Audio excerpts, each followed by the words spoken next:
Hello, it's Willie from the Ozarks and ready for our January the 11th lesson in A Course in Miracles workbook for students. Lesson 11 out of the original edition. My meaningless thoughts are showing me a meaningless world. My meaningless thoughts are showing me a meaningless world. This is the first idea we have had, which is related to a major phase of the correction process, the reversal of the thinking of the world. It seems as if the world determines what you perceive. Today's idea introduces the concept that your thoughts determine the world you see. That is a major change of the way we think, isn't it? Be glad indeed to practice the idea in this initial form, for in this idea is your release made sure. The key to forgiveness lies in it. The practice periods for today's idea are to be undertaken somewhat differently from the previous ones. Begin with eyes closed and repeat the idea slowly to yourself. Then open your eyes and look about, near and far, up or down, anywhere.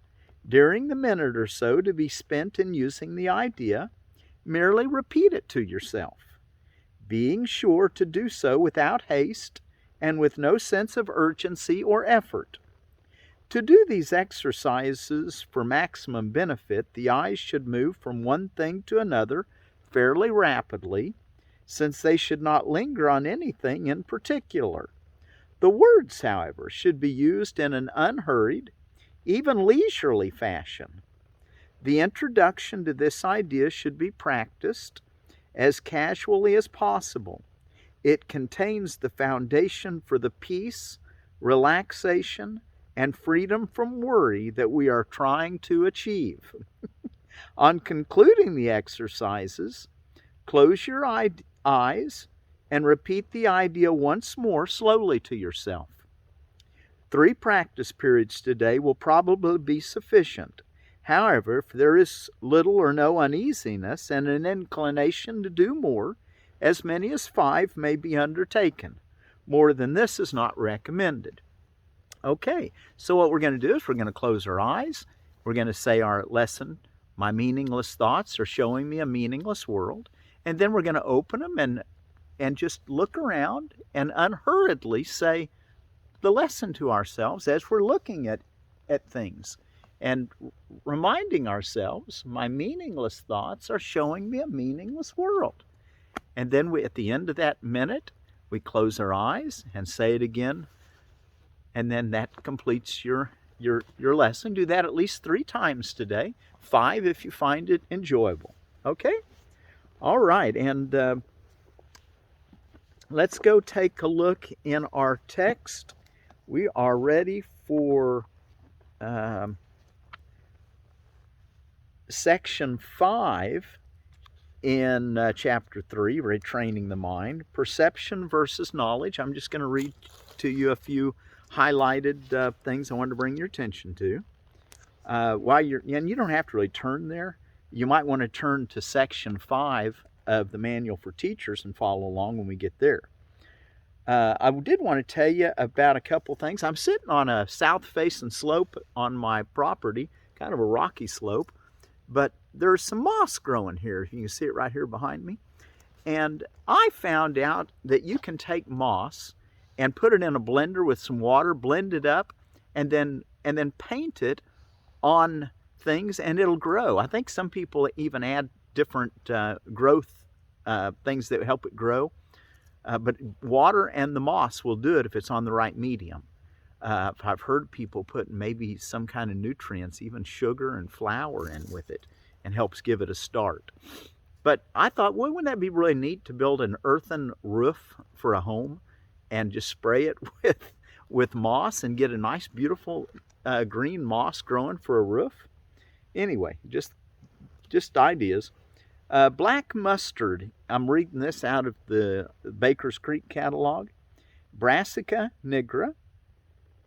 This black variety produces small dark seeds that are used as a spice. The spicy leaves are edible too. It also makes tasty seedling sprouts. This plant is native to the Mediterranean, where it has been grown for thousands of years. Many believe that black mustard seed is what Jesus spoke of in Matthew 13, when he said, if you had the faith of a mustard seed, you could say to this mountain, be removed, and it would be cast into the sea. Is that what he said? Anyway, that it would be moved. Well, he says that even though it's just a little bit, it grows into a big plant, tree, that birds can sit in its branch. Well, it'll reach up to 6 foot tall, I understand. Generally about 2 foot tall, but certain varieties, certain conditions, taller. Okay, perception versus knowledge.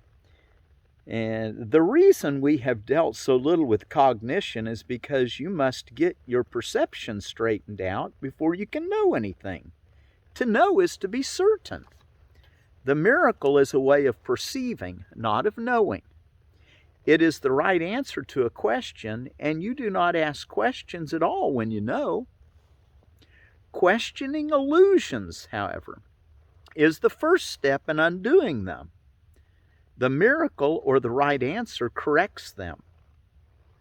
The Bible instructs you to know yourself or be certain.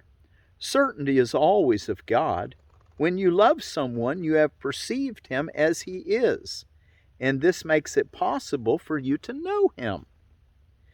Perception, miracles, and doing are closely related. Knowledge is the result of revelation and induces only thought. Perception involves the body, even in its most spiritualized form. Knowledge comes from the altar within and is timeless because it is certain. To perceive the truth is not the same as knowing it. If you attack error in another, you will hurt yourself. You cannot recognize each other when you attack. Attack is always made on a stranger. You are making him a stranger by misperceiving him so that you cannot know him. It is because you have made him a stranger that you are afraid of him. Perceive him correctly so that you can know him. Right perception is necessary before God can communicate directly to his own altars, which he has established in his sons. There he can communicate his certainty, and his knowledge will bring peace without question. God is not a stranger to his sons, and his sons are not strangers to each other. Knowledge preceded both perception and time, and will ultimately replace them. This is the real meaning of the biblical description of God as Alpha and Omega, the beginning and the end. It also explains the quotation, "Before Abraham was, I am." Perception can and must be stabilized, but knowledge is stable. Fear God and keep his commandments. Should read, know God and accept his certainty. Going on to next section 6, conflict in the ego. The soul has no levels, and all conflict arises from the concept of levels. Wars arise where some regard others as if they were on a different level. All interpersonal conflict arises from this fallacy. Man can only know himself as he is because that is all he can be sure of. Everything else is open to question. Let's back up. I'm going to read that whole paragraph. Consciousness was the first split that man introduced into himself. He became a perceiver rather than a creator in the true sense. Consciousness is correctly identified as the domain of the ego. The ego is a man-made attempt to perceive himself as he wished to be rather than as he is. This is an example of the creator or the created-creator confusion we have spoken of before. Yet man can only know himself as he is because that is all he can be sure of. Everything else is open to question. Right-mindedness is not to be confused with the knowing mind, because it is applicable only to right perception. You can be right-minded or wrong-minded. And even this is subject to degrees, a fact which clearly demonstrates a lack of association with knowledge. The term right-mindedness is properly used as the correction for wrong-mindedness and applies to the state of mind which induces accurate perception. It is miraculous because it heals misperception, and this is indeed a miracle in view of how man perceives himself. Perception always involves some misuse of will because it involves the mind in areas of uncertainty. The mind is very active because it has willpower. When it willed the separation, it willed to perceive. Until then, it willed only to know. After it willed ambiguously, and the only way out of ambiguity is clear perception. The mind returns to its proper function only when it wills to know. This places it in the soul's service where perception is meaningless. The superconscious is the level of the mind which wills this. Jesus saying, I was a man who remembered the soul and its knowledge. And as a man, I did not attempt to counteract error with knowledge so much as to correct error from the bottom up. I demonstrated both the powerlessness of the body and the power of the mind. By uniting my will with that of my Creator, I naturally remembered the soul and its own real purpose. You know, the reason why we're wanting to get right-minded is even though it's in the realm of perception, we can't ever know anything until we get the perceptions corrected. We want to get our miracle-mindedness so that it paves the way for knowledge.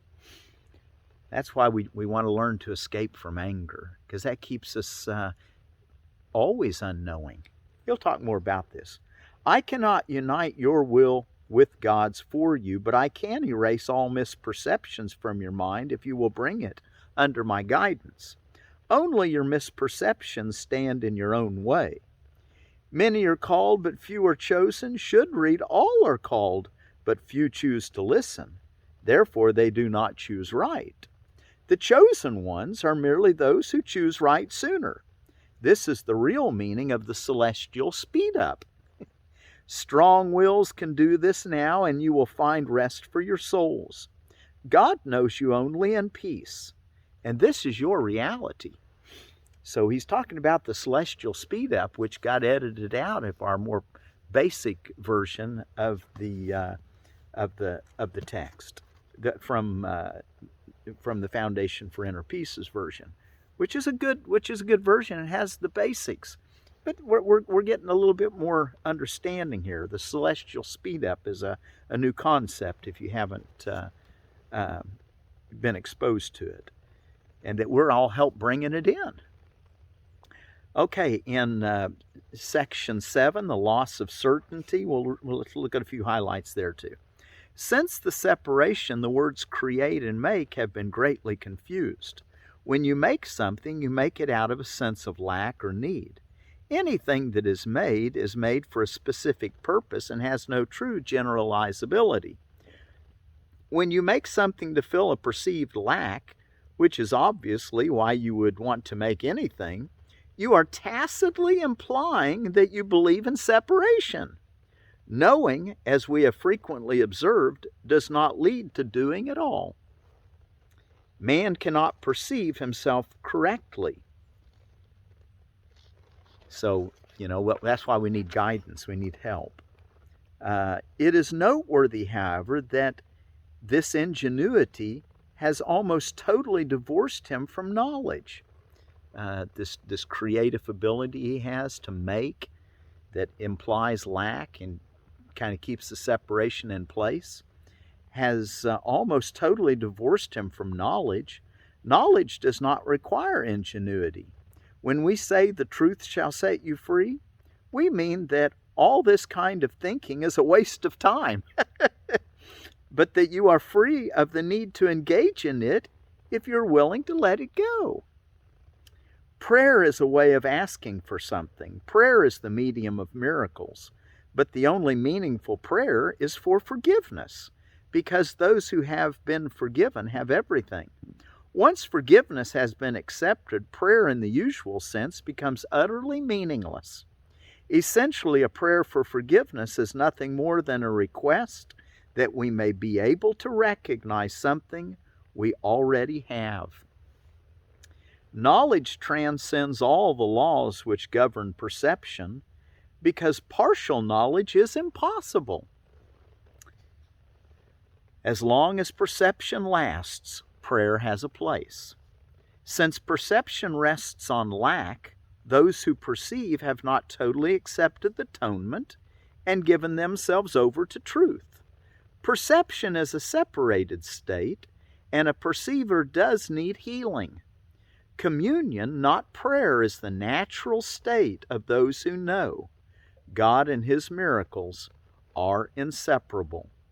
How beautiful indeed are the thoughts of God who live in His light.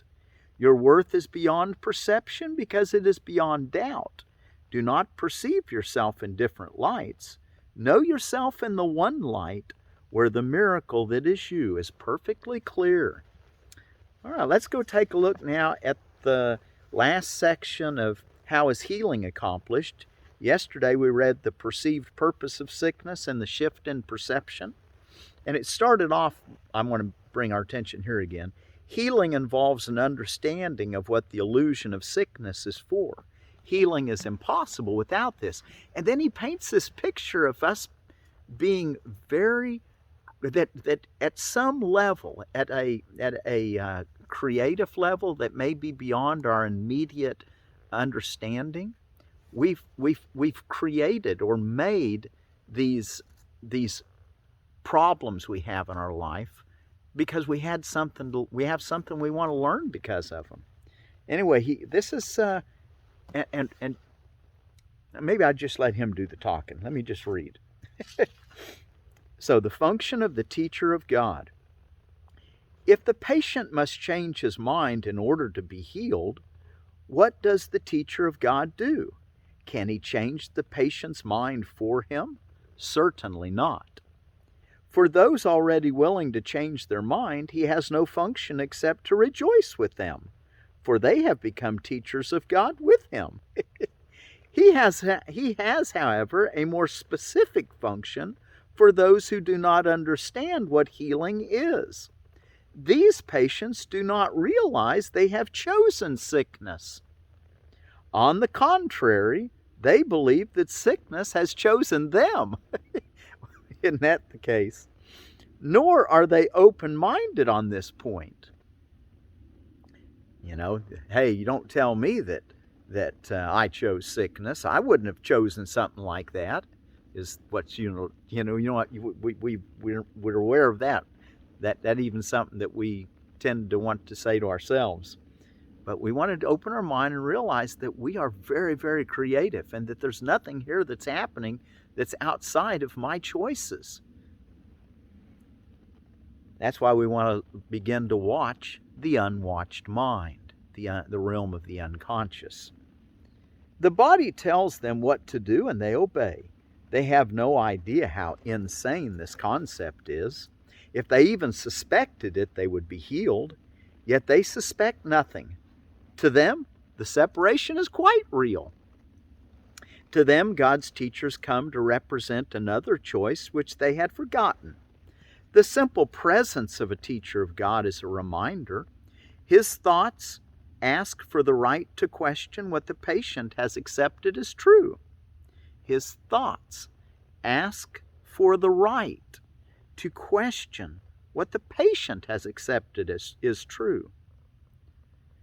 As God's messengers, His teachers are the symbols of salvation. They ask the patient for forgiveness for God's Son in His own name. They stand for the alternative.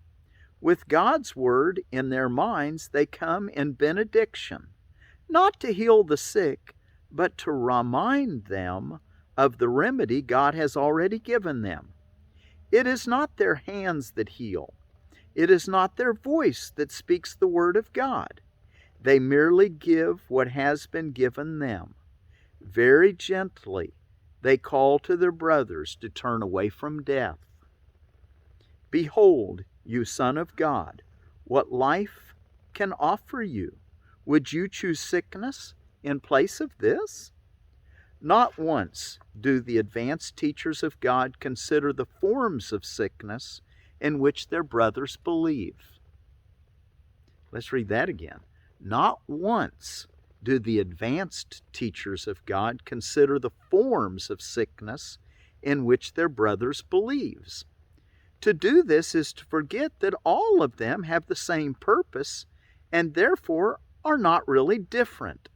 They seek for God's voice in this brother who would so deceive himself as to believe God's Son can suffer. Let's read that one again too. These are the advanced teachers of God. They seek for God's voice in this brother who would so deceive himself as to believe God's Son can suffer.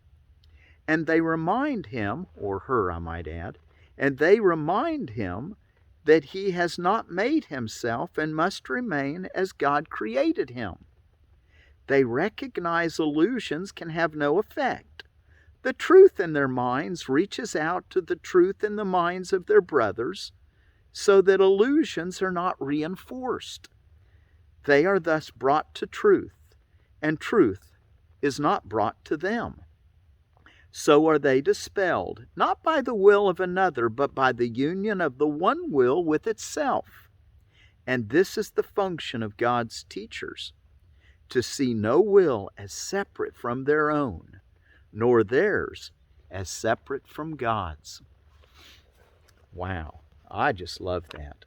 Okay, let's take one last look at our text reading, or not text reading, our workbook for students.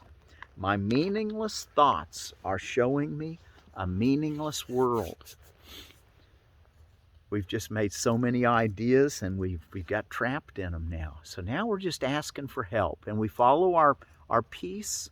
We ask God to give us some guidance, and that's what's going to happen. We're going to be shown the way. Be as little children, asking your Father for help. So until tomorrow, my meaningless thoughts are showing me a meaningless world.